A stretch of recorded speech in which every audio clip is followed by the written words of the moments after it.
What is going on, beautiful people? I am Lee Hammock, the diagnosed self-aware narcissist known as mental illness, and welcome to another episode of A Narcissist Explains. In today's episode, we're going to be talking about the time after you get out of a toxic relationship with a narcissist. What happens after and what you need to do directly after you end a relationship or the relationship gets ended. Stay tuned, like, and subscribe for more. One thing a lot of people do when they get out of a toxic relationship is sit and think about the toxic relationship and beat themselves up. And if you're new here, I'm a diagnosed narcissist. I have narcissistic personality disorder. So when I'm talking to people over Zoom, one of the main things I hear is people beating themselves up. Like, I cannot believe I've been broken up with this person for 2 months and I'm still thinking about them every single day. It hurts. It sucks. And I tell them it makes sense that you think about this person this much. Because let's say you've been in a relationship with somebody for 3 years. That's 1,095 days of talking to this person, interacting with this person every single day. You've been out of it for 2 months, 61 days. So the time doesn't even match up right there. So when you get out of a toxic relationship, give yourself some space and some grace. The space away from the relationship to heal and the grace to forgive yourself and allow yourself to grow. Do not give yourself an emotional black eye because you keep beating yourself up. Stay strong. I hope this helps. Welcome back, beautiful people. Yep, y'all. Give yourself some space and some grace after you get out of a toxic relationship. Regardless of how the relationship ends, you have to give yourself some space and some grace.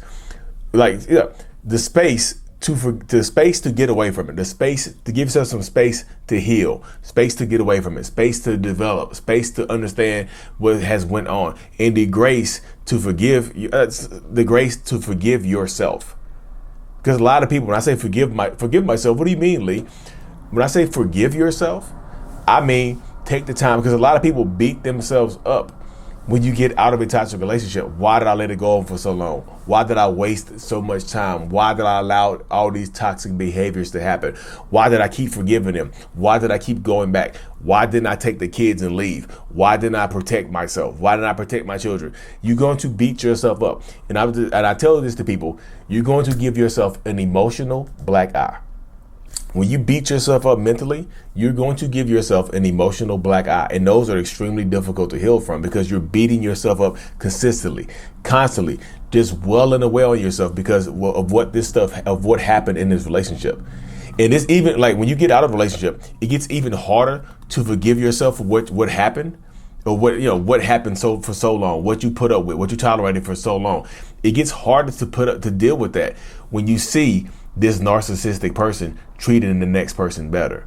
That's why a lot of the times I look in my comment section, I see people just say, are they going to treat the next person better? Is the next person going to get treated better than me? Are they going to physically assault the next person? Are they going to physically abuse the next person? Are they going to cheat on the next person? Are they going to lie to the next person? Are they going to steal? Are they going to use the next person? Are they going to abandon the next person's children like they abandoned ours? Are they going to abuse the next person's children like they abused ours? There's so many questions that you have to ask, and looking at the new relationship is only going to make you beat yourself up more. Because sometimes, and I'm not saying this for everybody, sometimes when you get out of these relationships, you're hoping it happens to somebody else. You know what I mean? I'm not saying this is for everybody. Sometimes you're hoping it happens to other people because you don't want to be alone in it. You're just like, maybe if it happens to the other person, maybe I can say I have proof it's not just me.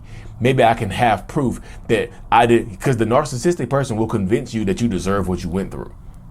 So sometimes in your mind, you might be wondering, maybe if they treat this next person just as bad as they treat me, maybe I can have proof to myself and proof to that person that it wasn't my fault. You know what I mean? But you don't need that, y'all. You don't need them to treat somebody else bad to validate you. Believe, how do you know how people feel? Y'all, I've dealt with toxic people before, y'all. I've dealt with toxic people, narcissistic people in friendships. I've dealt with them in partnerships. And I've also dealt with them in intimate relationships as well. I've dated a narcissistic woman. That's why I know y'all. I know these feelings that y'all experience and how you wishing, how you thinking, what they're going to do to the next person. I know that because I've experienced it.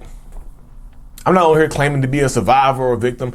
I'm not trying to invalidate anybody's experience, but I understand it because I've been with narcissistic women before. I've been with a toxic, cheating, manipulative woman before, so I understand the dynamic, understand the mindset of dealing with a narcissist as well. Not just being one, I understand the dynamic of dealing with one as well. You know what I mean? That's why my mind goes to this point. That's why I know how y'all feel. And people are like, Lee, how do you understand so much of what the victims feel? Because I understand. I've been in your shoes. I'm not saying I'm a victim, but I've been in your shoes before to understand how I've been treated. You know what I mean? I know what people are going to say, well, Lee, you probably deserve to be treated badly by that other narcissistic woman. If that makes you feel better, you're wishing bad on me. You see what I'm saying? You see what I'm saying? You deserve that, Lee. You wishing bad on me. But this is the dynamic of how it goes, though, y'all. Turn off the narcissist TV. You don't want to watch that because you cannot give yourself grace to heal and grace to grow if you're watching them do something with the other person. If you're wishing bad on the other person, if you're wishing karma on that narcissistic person. The only thing you can have control over is how you heal, is how you deal with this situation. So give yourself the space necessary to get away from it, but also give yourself the grace necessary to heal and forgive yourself. I'm not telling you, when I say grace to forgive, I'm not telling you to forgive that narcissistic person for whatever they've done to you, because you're going to be beating yourself up if they leave you. If you leave them and they're treating the new person better or whatever, you're going to beat yourself up. Why didn't I press charges when they hit me? Why didn't I press charges when they lied to me? Or not lied to you. Why didn't I press charges when they put their hands around my neck and tried to send me to meet God? Why didn't I press charges? You're going to have a lot of regrets. You're going to beat yourself up. You're going to damn near emotionally destroy yourself. Give yourself some space and some grace. When you get out of these types of relationships, it's healing time. It's going to come in waves. It's going to be ups and downs, highs and lows. The highs and lows of healing. It's not all going to be rainbows and sunshine. There's going to be some cloudy days, some thunderstorms, maybe a damn hurricane or an earthquake. It's not going to, the weather is going to change up. You know what I'm saying? If I tell people, you have to give yourself some space and some grace when you get out of these toxic relationships in order to allow yourself the chance to heal, the chance at healing. Because you can never fully heal in the same environment that made you sick, and watching them treat somebody else better is going to make you sick. That's the same environment right there. It's post-separation toxic narcissistic abuse. It's post-separation abuse. It's post-separation manipulation. It's post-separation hurting you. Space and grace. Give yourself some space and grace. You see what I'm saying? You understand the dynamic right there. Give yourself some space and some grace. Don't beat yourself up. Do not give yourself an emotional black eye for what happened in this relationship, because that's going to destroy you slowly. Baby steps. It's going to slow you, eat you up from the inside out like a disease. You know what I mean? So give yourself some space and some grace to heal and to grow, y'all. You have to. So many people beat themselves up. I'm doing my Zoom calls. I still do my calls over Zoom and whatnot. When I'm doing my Zoom calls, so many people are just hammering away at themselves. Don't do that, y'all. They did it enough. They beat you up enough, maybe mentally, maybe physically, maybe emotionally, maybe financially, maybe verbally. They did enough beating of you. You don't need to jump in. Don't gang up on yourself with them. Don't do that.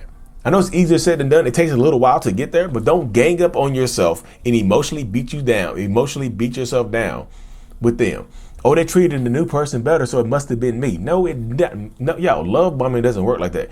Love bombing works with love bombing. You have to love bomb the next person. It's not a truth bomb. You're not going to go into the new relationship and smack the other person. Hey, look, I'm toxic as hell. I'm a narcissist. Slap. You're not going to do that. You're going to love bomb them and give them what they want to pretend to be whoever they need you to be. That's how love bombing works. It doesn't work the other way around, where you just horrible to the person from the beginning. If somebody is horrible to you in the beginning and you stay with them, hey, my hands are clean. Wipe my hands clean. You know, but I know everybody's coming from different backgrounds and was raised differently. So I'm not picking on you, but I'm just saying, hey, space and grace. Do not beat yourself up. They did it enough, y'all. And when I say give yourself some space. Give you space from everybody. Block people, y'all. Blocking is not petty. Blocking is not childish. Blocking is a boundary. Blocking people on social media, blocking mutual friends who side with them, blocking the chatty ass neighbor, blocking your backstabbing ass friend who sided with them, blocking everybody. Oh, they blocked me. It's bad when you block somebody when they speak the truth. No, block. I'm blocking you before I finish the sentence. If I text you and you join in on the other person's side, block. You won't get a chance to send a message. I'm gonna block you while your bubble is bubbling on the iPhone. You can be bubbling over there sending a hateful message. I'm like, block. It's gonna turn green on your ass. You're like, dude, green message. It's gonna turn green on you. Turn the green on you. But anyways, y'all, thank y'all so much for tuning into another episode, y'all. Look, the Self-Love Journal is available on Amazon. I'm doing more live chats here, doing more live chats as well. So I started a channel membership. I'm doing a vlog, doing all kinds of stuff. Check the channel memberships at the join button. The link is in the description of every single video I do. Y'all get the input on posts I make, input on videos to put out, and things like that. You know what I mean? So that's how it goes, so y'all. But like I said, Self-Love Journal is available on Amazon. Lee Hammock Self-Love to help you regain and rebuild your self-love. This right here can help you stop beating yourself up there. This right here can help you get that space and grace back to yourself. This teaches you how to love yourself. I love me. It teaches you how to re-love yourself by reaffirming why you are here. I'm vital. I'm fun. Tell it to yourself. Anyways, y'all, like and subscribe for more. And as always, mental illness is out. Peace.